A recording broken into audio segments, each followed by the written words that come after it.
What is this new education policy and इससे students क्या changes face करने वाले हैं? अगर आपको भी ये क्वेश्चन है then this video is for you.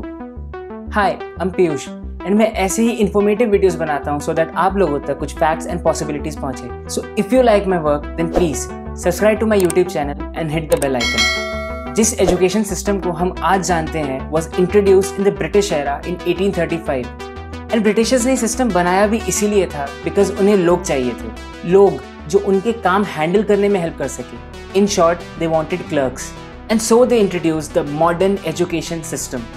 दुनिया को आर्यभट्ट एंड चाणक्य जैसे जीनियस प्रोवाइड करने वाले आज हमारे देश में 80% से ज़्यादा इंजीनियर्स बेरोजगार हैं। हमारा एजुकेशन सिस्टम जहां आइडिया से ज़्यादा रटे हुए आंसर से फोकस किया जाता है, हमारे इंजीनियरिंग कॉलेजेस जहां टेक्निकल नॉलेज की जगह सबमिशन में सिर्फ शीट्स भरवाई जाती हैं। प्रॉब्लम बड़ी है एंड फाइनली इस प्रॉब्लम का सल्यूशन अब विजिबल है। 5334 हमारी गवर्नमेंट ने 10+2 का सिस्टम हटा के ये नया स्ट्रक्चर इंट्रोड्यूस किया है। ये एक मेजर रिफॉर्म है after 34 years। Oh my God! Wow! Entire schooling structure has been divided in 4 stages. Stage 1, foundational stage. ये 3 से 8 साल के बच्चों के लिए होगा एंड इस स्टेज में प्री प्राइमरी मतलब किंडरगार्टन से लेके क्लास 1 एंड क्लास 2 के बच्चे इन्वॉल्व होंगे। बच्चों को खेल कूद के द्वारा उनके बेसिक फंडामेंटल्स एंड उनकी बेसिक लैंग्वेज स्किल पे काम किया जाएगा।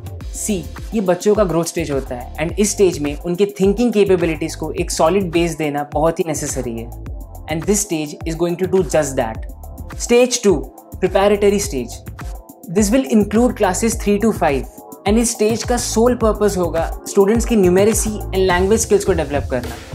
यहाँ पे 3 लैंग्वेज फॉर्मूला इंट्रोड्यूस किया गया है where students will be taught in 3 different languages. But कौन से 3 लैंग्वेजेस? वेल, इसका डिसीजन स्टेट गवर्नमेंट करेगा and it will include the regional language of that state. इस पूरे अप्रोच का एम स्टूडेंट की लिंग्विस्टिक कैपेबिलिटीज को डेवलप करना है, उन्हें इतना कैपेबल बनाना है सो दैट वो अपने आइडियाज़ और खुद को प्रॉपरली एक्सप्रेस कर सके both in the regional language and in English. क्या इंग्लिश इंग्लिश इंग्लिश लगा रखा है बे?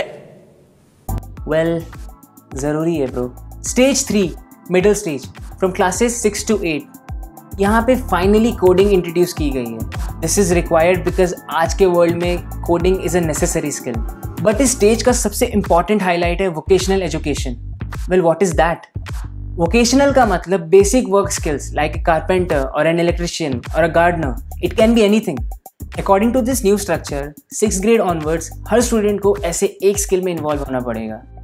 Students week के किसी भी एक दिन अपने पास के कारपेंटर शॉप पे जाके सीख सकते हैं how they create products and उनका commercial use क्या है। Student can go to a local pottery shop and acquire the basic pottery skills and learn how they create their products and sell them in the market. Basically, students को school level पे ही internship का chance मिलेगा by the local experts. इतने young age में academics के अलावा ऐसे क्रिएटिव स्किल्स सीखना helps to build a overall personality of a child and it will also help them to get a job when they go out in the market because उनके पास पहले से ही हैंड्स ऑन एक्सपीरियंस होगा।